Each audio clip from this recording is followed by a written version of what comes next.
Her hands were shaking when I pulled over. That is the first thing I noticed. Not the car with the hood open like a broken jaw. Not the hazard lights flashing red against the empty midnight road. Just her hands, trembling as she wrapped her arms around herself, sitting on the gravel like she had been waiting there forever. My name is Marcus. I am 47 years old. I work in a warehouse about 40 minutes from my mom's house. I have been there 12 years. My daughter, Lily, is 9. She lives with her mom most of the time since we split up 2 years ago. I see her every other weekend and some holidays. It is not perfect, but we make it work. Most nights I come home to a quiet apartment, heat up something from the freezer, watch whatever is on TV, and fall asleep on the couch. I stopped expecting surprises a long time ago, but that night I got one. I was driving to my mom's house because it was her birthday, and I was late. Like always, the road out there has no streetlights, just long dark stretches, and the sound of tires on asphalt. When I saw the blinking hazards up ahead, my first thought was to keep going. It was late. Someone else would stop. A tow truck would come. That was not my problem. Then I saw her sitting on the side of the road instead of in the car. Head down, shoulders tight, those shaking hands. I slowed down before I could talk myself out of it. When I stepped out of my car and walked closer, she lifted her head. For a second, my heart just stopped. "Marcus?" she said, her voice small and rough. "Is that really you?" Jessica. I had not seen her in 19 years, not since high school ended and she moved away with her family. She used to live next door to my mom. We were kids together. We rode bikes down every street in that town. We climbed the big oak tree in my mother's front yard and sat on the branches for hours, talking about nothing and everything. She had a laugh that made other people start laughing too. She used to say she would never be scared of anything, that she would travel the world and never let anyone hold her back. Now she looked scared. For a moment I could not say anything. I just took her in. Her hair was longer now, pulled back but falling loose around her face. Her features had changed, grown into angles that came with age, but her eyes were the same. The same eyes that used to dare me to race her to the end of the block. "Jessica," I finally said, "what happened? Are you okay?" She stood up slowly and brushed gravel and dirt off her jeans. "My car just died," she said, "right here. I tried calling for a tow truck, but nobody is picking up this late." She looked away toward the dark fields. I did not want to call him. She did not say who him was. She did not have to. The way she said it told me enough. "I can give you a ride," I said. "Where do you need to go?" Quote. She bit her lip and stared down at her shoes. "I do not want to go home tonight," she said. "Not yet." Then she looked straight at me and there was something in her face that made my chest feel tight. "Can I go to your place?" she asked. "Just for tonight. I just need somewhere quiet." I should have asked more questions. Why she did not feel safe going home, why her hands were shaking like that, but I did not. I just nodded. "Yeah," I said. "Of course." I opened the passenger door and waited while she grabbed her purse from the dead car. She slid into my seat and pulled her jacket tighter around herself, even though the night was not that cold. I got back behind the wheel, checked the mirror one more time, and pulled onto the road. For a while, we drove in silence. "I cannot believe it is you," she said at last, so soft I almost missed it. "Of all the people who could have stopped." "I cannot believe you are back," I said. "When did you move home?" Quote. "About 6 months ago. My mom needed help after her surgery, so I came back with my son." She looked out the window at the empty streets. "I thought coming back here would feel like coming home. It just feels complicated." I wanted to ask what complicated meant. I could hear something heavy behind that word. But the way her voice sounded made me let it go. We drove past our old high school, past the corner store where we used to buy candy with spare coins. The town looked the same, but being in the car with her made it feel like a memory I had stepped back into by mistake. When we reached my apartment building, she did not move right away. She just sat there, staring at the entrance like she was trying to decide if this was a good idea. "You do not have to stay if you do not want to," I said. "I can drive you anywhere you need to go." She shook her head. "No," she said. "I want to stay." I have not felt safe in a long time. It is strange to feel it now. Inside, I suddenly saw my place through her eyes. Small living room, old couch, a kitchen that barely fit one person. Shoes by the door, a few toys Lily left months ago when she visited. It was clean enough, but it was not impressive. It was just my life. She did not seem to mind. She sat on the couch and pulled her knees up, hugging them to her chest. "Do you want some tea?" I asked. "I think I have peppermint." "That sounds perfect," she said. I went to the kitchen, set water to boil, and dug 2 clean mugs out of the cabinet. On my way back, I grabbed a spare sweater from the closet and handed it to her. She pulled it on without a word and wrapped it tight around her shoulders like she was trying to disappear inside it. When I gave her the mug, she held it with both hands like it was something precious. The steam rose between us. "Thank you," she said, "for stopping, for bringing me here, for not asking 1,000 questions." "You can tell me when you are ready," I said, "or not at all. Either way is okay." She looked at me, really looked, and something in her face softened. "You look the same," she said, "older, maybe more tired, but still you." She gave a small smile. "I am glad it was you who stopped." We sat there for a long time without saying much. It was not the awkward quiet you get with strangers. It was the old, comfortable silence that only exists with someone who knew you before life got messy. Every now and then she would take a slow sip of tea. Her shoulders dropped a little more each time. "I have not felt this calm in years," she said at last. "It is like everything that has been crushing me just stepped away for a minute." I heard the weight in her words. I still did not push. I just sat with her in that calm. Sometime after 2 in the morning, her head tipped back and her eyes closed. Her breathing slowed, deeper and steady. Careful not to wake her, I got up, grabbed a blanket and laid it over her. She muttered something I could not understand and curled into the couch cushion. I stood there in the doorway, watching her sleep in my sweater, under my blanket, in my small, quiet apartment. 19 years of no contact, of separate lives, and somehow we were here again. One night on a dark road had turned the clock back and forward at the same time. When she woke up, light was just starting to creep through the blinds. She blinked, looking confused for a second, then saw me sitting in the chair across from her. "I am sorry," she said, sitting up fast. "I did not mean to fall asleep." "Do not apologize," I said. "You needed rest."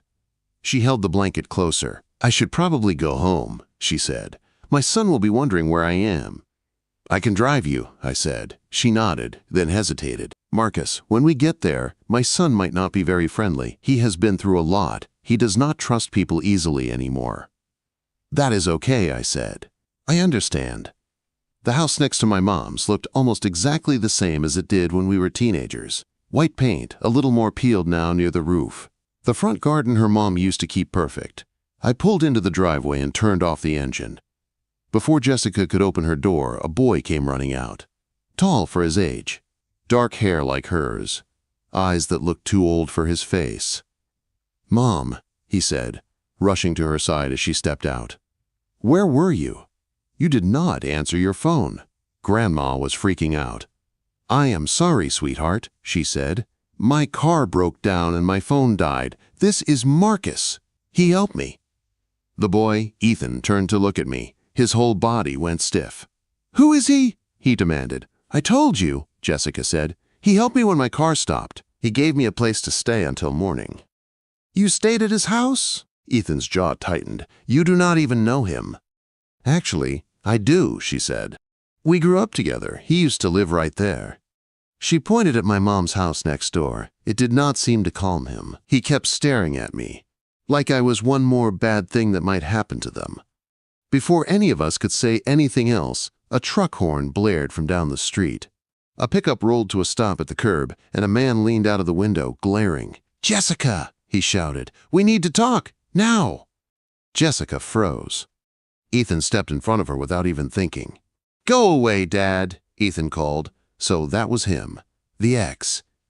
He got out of the truck and walked toward us.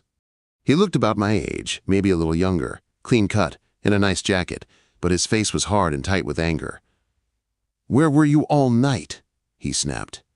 Your mom called me at 3 in the morning saying you were not home. My car broke down, Jessica said. Her voice was steady, but I heard the shake under it. I stayed with a friend. Quote, his eyes flicked to me, cold. A friend, he said. You do not have friends here. You just moved back. Marcus is an old friend from high school, she said. He looked me up and down like he was sizing me up. Then he looked back at her. This is exactly the kind of thing you pull, he said. Disappearing, making everyone worry, being irresponsible. I was stranded, she said. I was not being irresponsible. You could have called me, he said. I did not want to, she answered. The silence that followed was sharp. Ethan's fists were clenched at his sides. Jessica's hands were shaking again. I wanted to step in. I wanted to tell him to back off. But it was not my battle to fight. Not yet. This is not over, he finally said. We are going to talk about this later. He shot me one last cold look, then turned and climbed back into his truck and drove off. I should go inside, Jessica said quietly. Thank you again, Marcus, for everything. She touched my arm for a second. Just a quick, light touch, but I felt it all the way through me. Then she and Ethan went inside, and the door closed behind them. I sat in my car for a minute, trying to catch up with everything that just happened. Then I drove the few feet over to my mom's driveway, cut the engine, and went in. Mom was in the kitchen making coffee. She took one look at my face and nodded like she already knew. You saw her, she said. How did you know? I asked. Because you have the same look you used to have when you were kids, and she came over, Mom said. Like the whole world just got a little brighter. She set a mug in front of me and poured. She moved back about 6 months ago, Mom went on. Divorce. Bad one, from what I hear. Her mom does not say much, but I can tell it has been rough. She was stranded last night, I said. I gave her a ride, met her son. Met her ex. Mom shook her head. That boy is trying so hard to protect his mother, she said. Breaks my heart. My phone buzzed on the table. Unknown number. This is Jessica. I got your number from your mom. Thank you for everything last night. For stopping. For listening. For not judging. I stared at the message for a second, then typed back. Anytime. I mean that. The dots appeared like she was typing, then stopped, then started again. He is so angry. Ethan is upset with me. I do not know how to fix any of this. I feel like I am drowning and I cannot find the surface. I swallowed hard. You are not drowning, I wrote back. You are swimming. And you do not have to swim alone. I am here if you need anything. Anytime. Her reply came fast. That is what scares me the most. How easy it is to believe you. I sat there with the phone in my hand and realized that one night on a dark road had just changed everything I thought I knew about my life. For the next few days, I could not get her out of my head. I kept seeing her the way she had looked on the side of the road, hugging herself in the dark. I kept seeing the way her hands shook when her ex pulled up in that truck. I went to work, moved boxes around the warehouse, answered dumb questions from my supervisor, but my mind stayed on Jessica.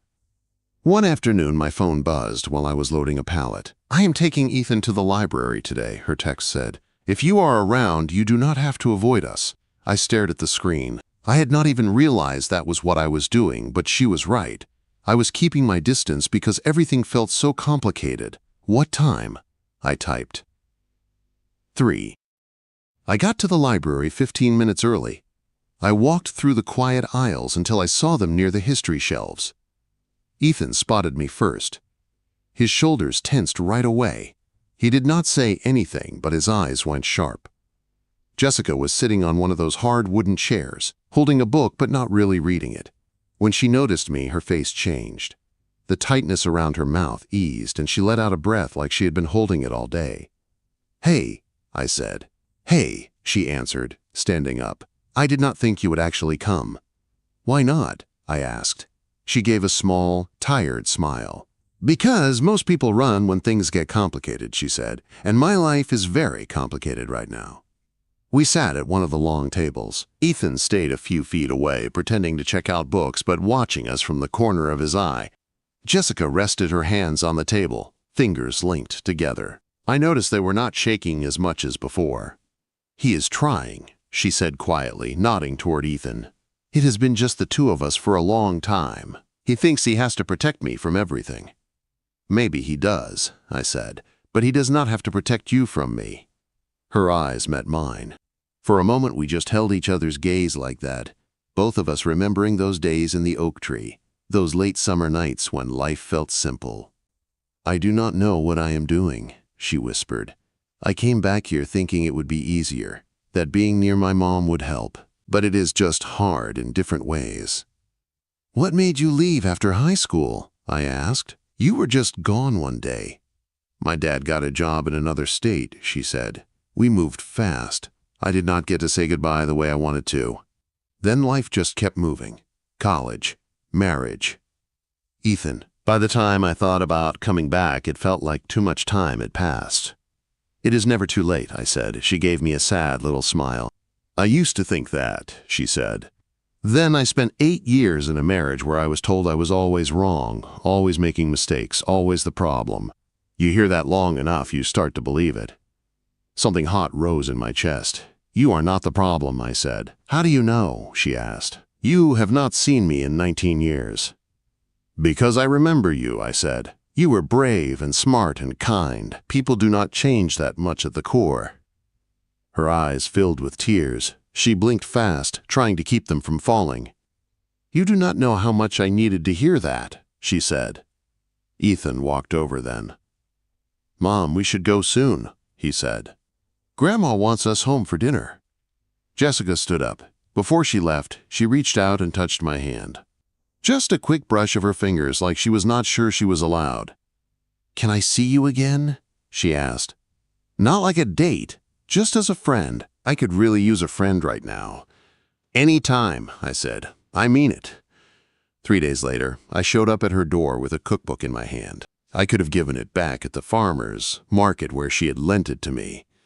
I could have sent it through my mom. But I did not want to. I wanted to see her. Ethan opened the door. He looked me up and down, then stepped aside slowly. She is in the kitchen, he said. I followed the smell of coffee and cinnamon. Jessica stood at the sink washing dishes, wearing jeans and an old t-shirt with a small paint stain on the knee. Her hair was up in a messy bun. Sunlight from the window made her look softer, younger. When she heard me, she turned. The smile that spread over her face hit me right in the chest. You brought my book, she said, drying her hands. I was starting to think you stole it. I figured you might need it back, I said. I have had that book 10 years, she said. I have never needed it urgently. She laughed, and for a second she sounded like the girl in the oak tree again. But I am glad you came, she added. We stood there for a moment, neither of us sure what to say next. The kitchen felt warm and safe, something I had not felt in a long time. Marcus, she said finally, her voice quiet. I have been trying to figure out how to say this without sounding crazy. My stomach tightened.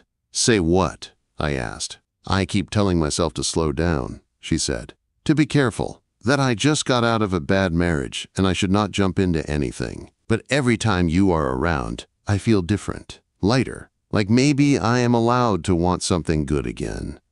I did not move. I did not trust myself to. What do you want? I asked. She let out a shaky breath.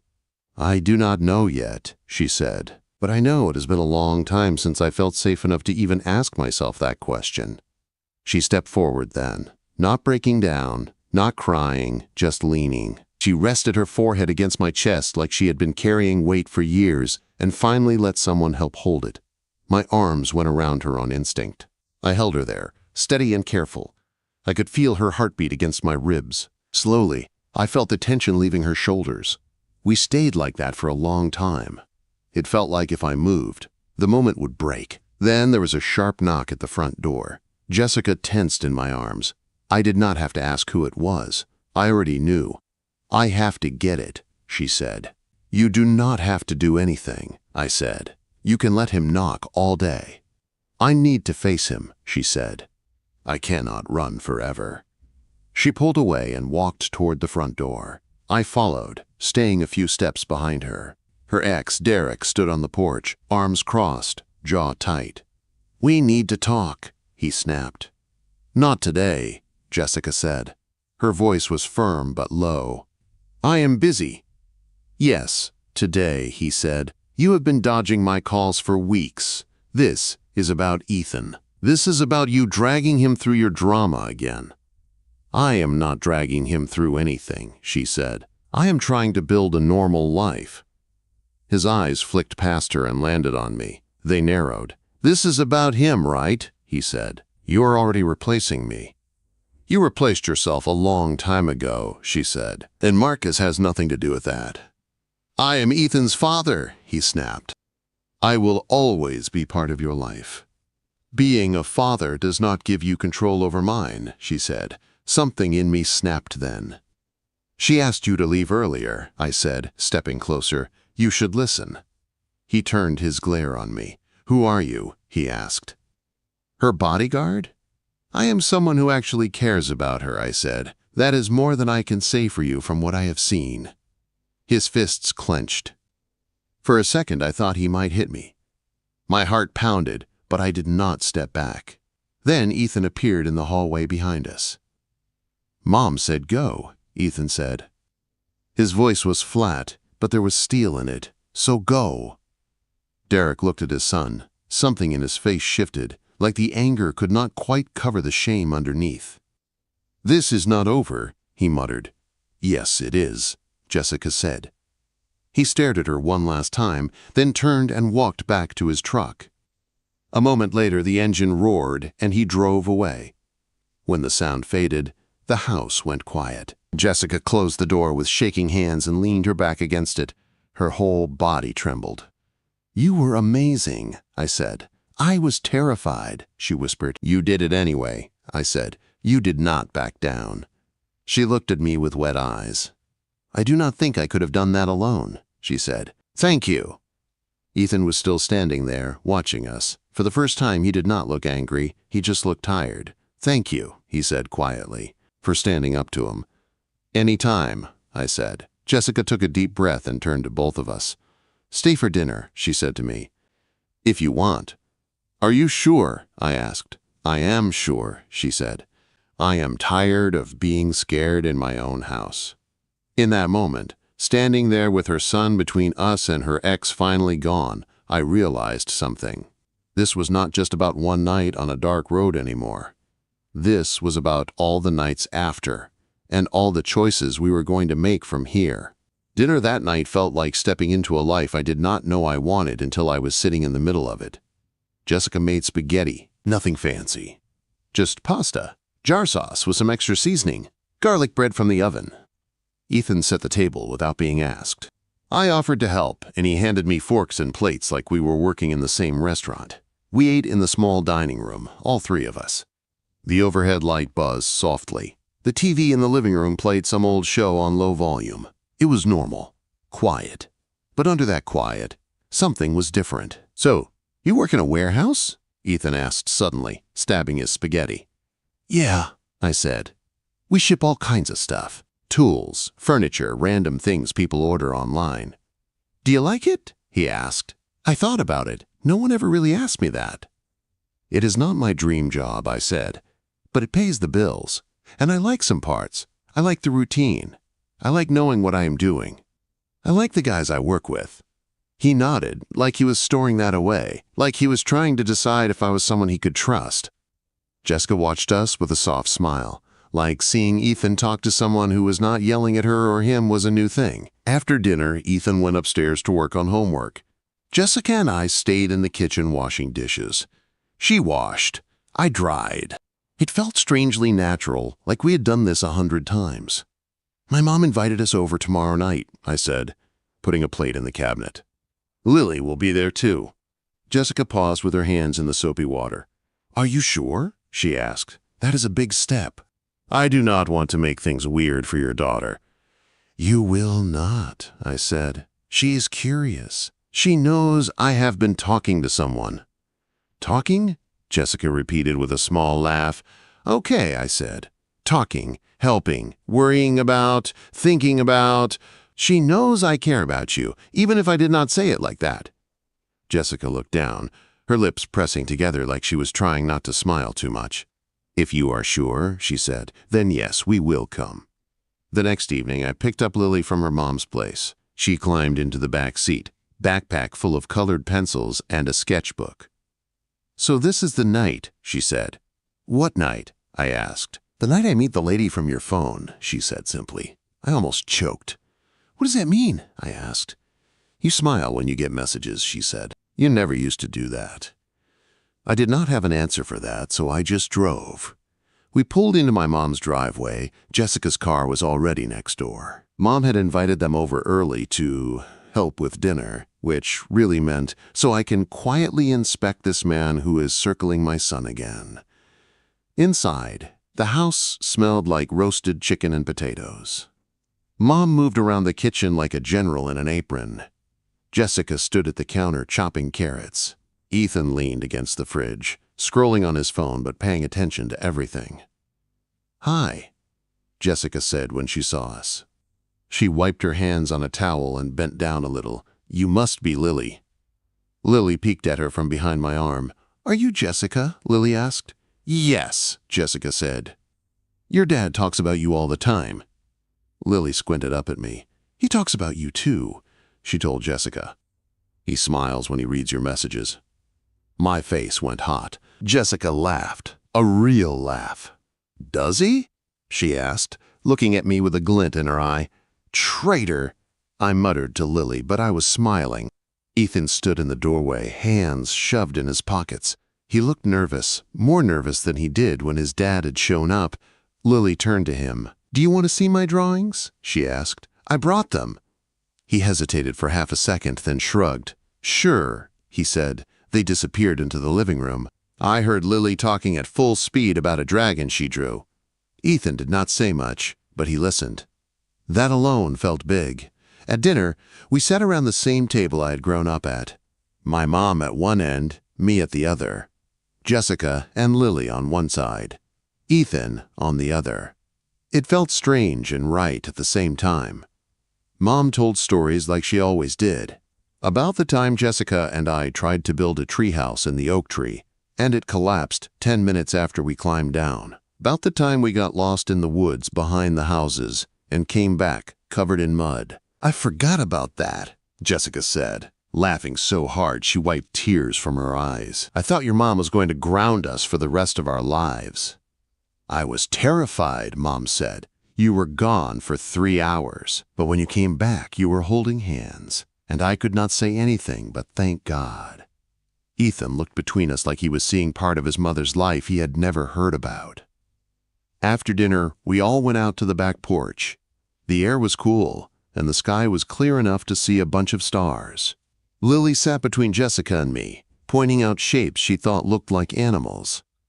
Ethan sat next to my mom, listening while she talked about the garden she was planning. It felt like a family that had been there for years, not one that had just begun to pull itself together. When it was time to go, Ethan walked over to me while Jessica helped my mom with leftovers. "Thanks," he said quietly, "for tonight." "You are welcome," I said. "We can do this again." He nodded, then added, even softer, "You make my mom happy. I can see it." Quote. The lump in my throat was so thick I could barely speak. All I managed was, "That means more than you know." Later that night, after I dropped Lily off at her mom's place and went back to my apartment, my phone buzzed. "Tonight was perfect," Jessica's text said. Ethan actually smiled. I forgot what that looked like. "He is a good kid," I typed back. "You are a good mom." "I do not know what I am doing half the time," she replied. "Nobody does," I wrote. "But you are doing better than you think." There was a long pause. I watched the typing dots blink, disappear, then blink again. "I am scared," she wrote finally. "Scared this is too good. That it will fall apart, that I will mess it up. Scared I am not ready, even though every time I see you, I feel like I can breathe again." My fingers hovered over the screen for a long moment. I could feel my heart pounding. "I am not going anywhere," I wrote.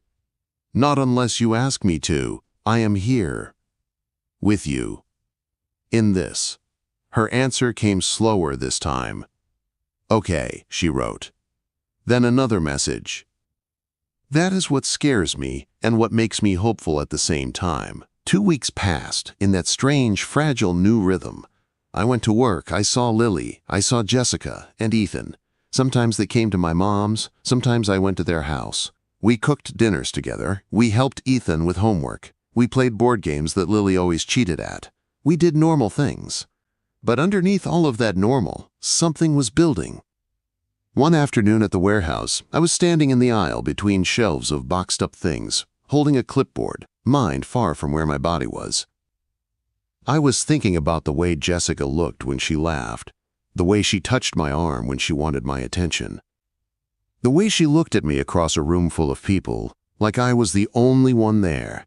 It hit me so hard I had to lean against the shelf for a second. I was in love with her. Not in the old high school crush way, not in the memory way.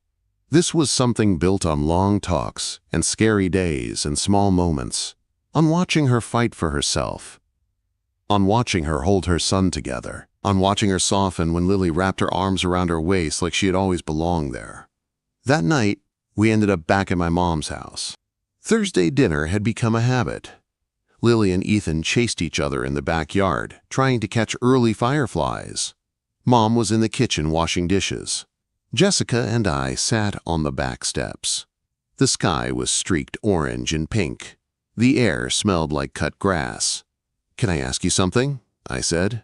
"Always," she said. "Do you ever think about the future?" I asked. "Not just tomorrow or next week, really think about it." She was quiet for a long moment. "I used to," she said. "Before everything fell apart, now I just focus on getting through the day." "What if you did not have to just get through it?" I asked. "What if you could actually look forward to it?" Quote. She turned her head to look at me. "What are you saying, Marcus?" she asked. I took a breath. My heart hammered against my ribs, but I did not look away. "I am saying that I spent the last 2 years moving through life like a ghost," I said.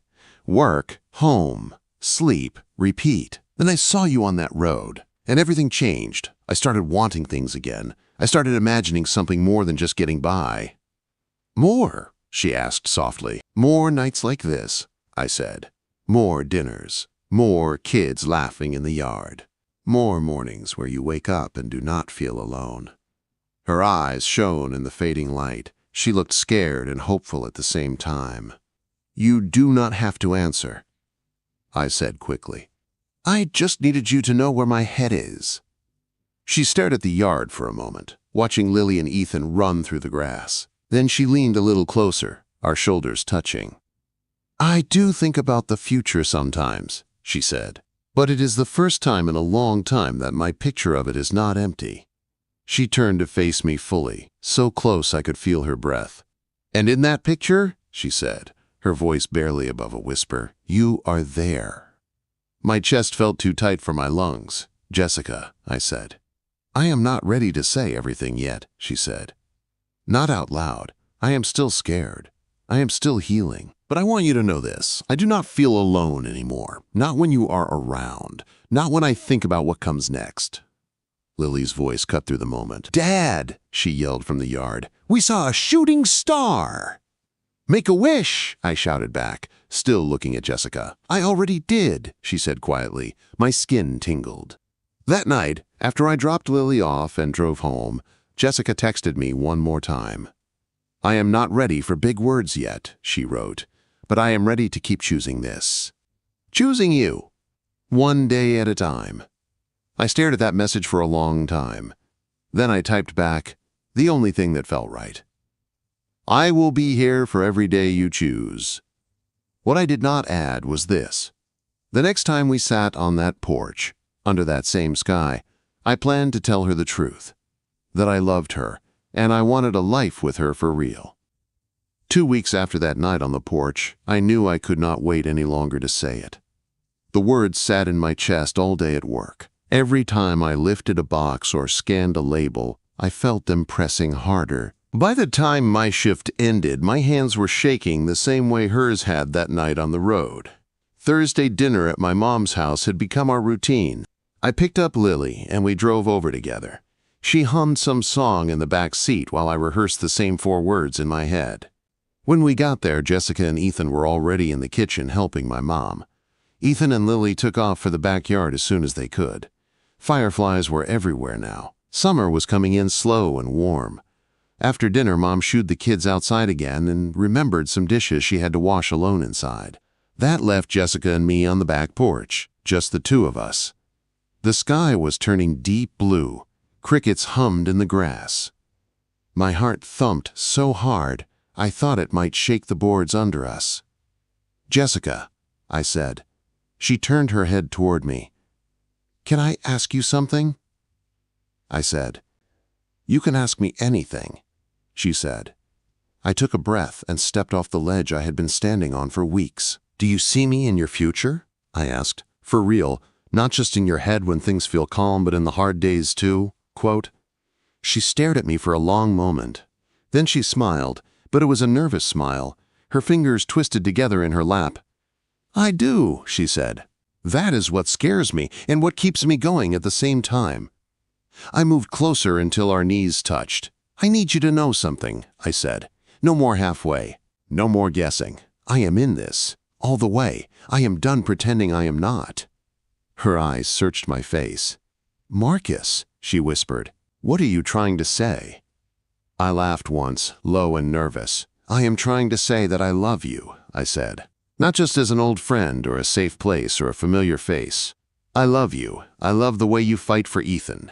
I love the way you laugh with my mom like you never left.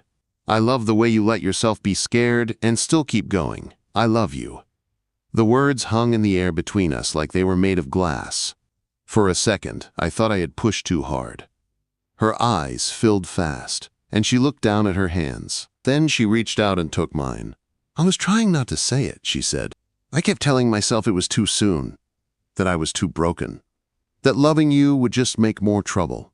But every time you show up for me, every time you show up for Ethan, every time you bring Lily over and let her sit in my kitchen and draw at my table, it gets harder to pretend." She lifted her eyes back to mine. Tears rolled down her cheeks, but she was smiling. "I love you too," she said. "I think I have loved you in some way since we were kids in that tree." I just forgot what that feeling was called until now.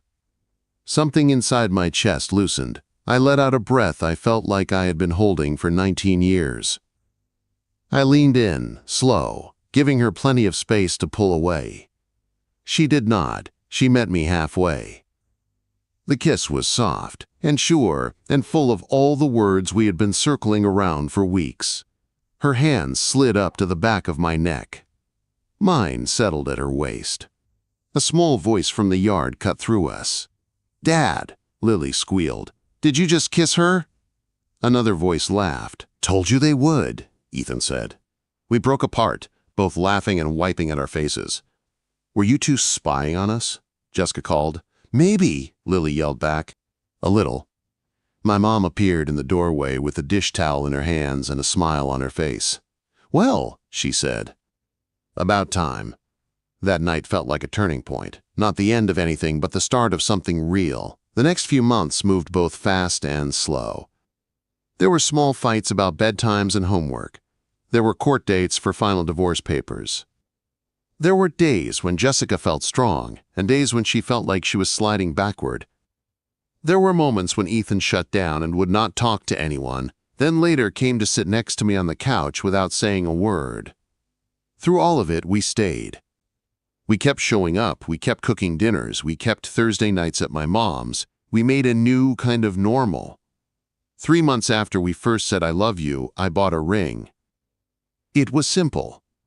A small stone, nothing flashy. I am a warehouse worker, not a banker. But it felt right, solid, honest. I knew exactly where I wanted to ask her. My mom's backyard. Under the old oak tree where we used to sit as kids and talk about leaving this town. The same tree that had watched all of this happen. On a warm Saturday evening, I asked Mom to keep dinner small. Just us. Me, Jessica, the kids, and her. She nodded like she knew exactly what I was planning. She probably did. After we ate, I asked everyone to come out back. Fireflies blinked in the grass. The sky was soft purple. The oak tree stood tall like it had been waiting for this moment longer than any of us. Jessica was looking up at the branches when I took her hands. Ethan and Lily stood a few feet away. My mom sat on a lawn chair, already holding a tissue to her eyes. "Do you remember sitting up there?" I asked, pointing at one of the thick branches. "Talking about how we were going to leave this town and never look back." She laughed through her nerves. "Yes," she said. "We thought we were too big for this place."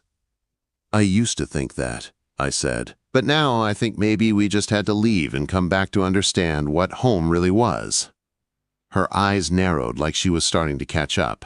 "Marcus," she said. I took a breath, let go of her hands, and dropped to one knee on the grass. The ring felt heavy and right between my fingers. Her hands flew to her mouth. "Jessica," I said. "When I found you on that road, I thought fate was just playing some weird trick on me, bringing back a face from the past. But it was more than that. You did not just come back into my life, you brought life back into it." Her eyes spilled over. Tears ran down her face, but she did not look away. "You and Ethan and Lily and my mom," I said. "You feel like the family I did not know I could have.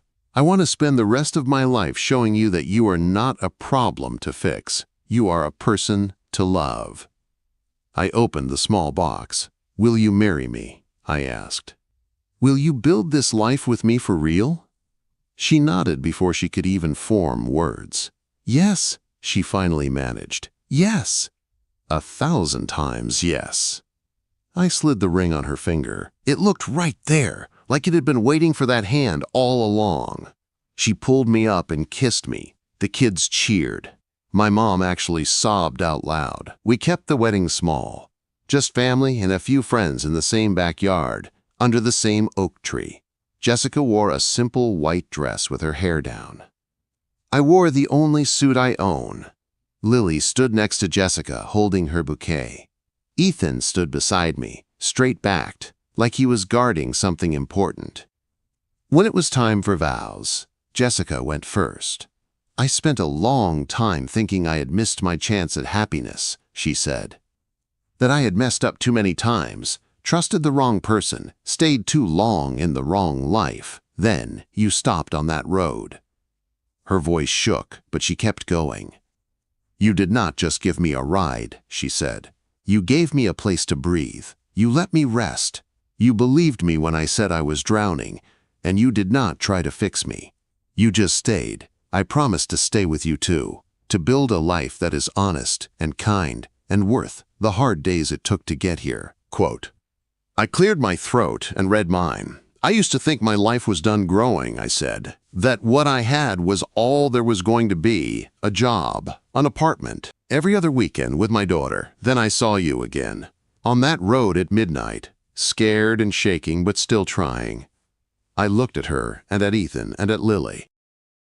"You reminded me that it is never too late to start over," I said.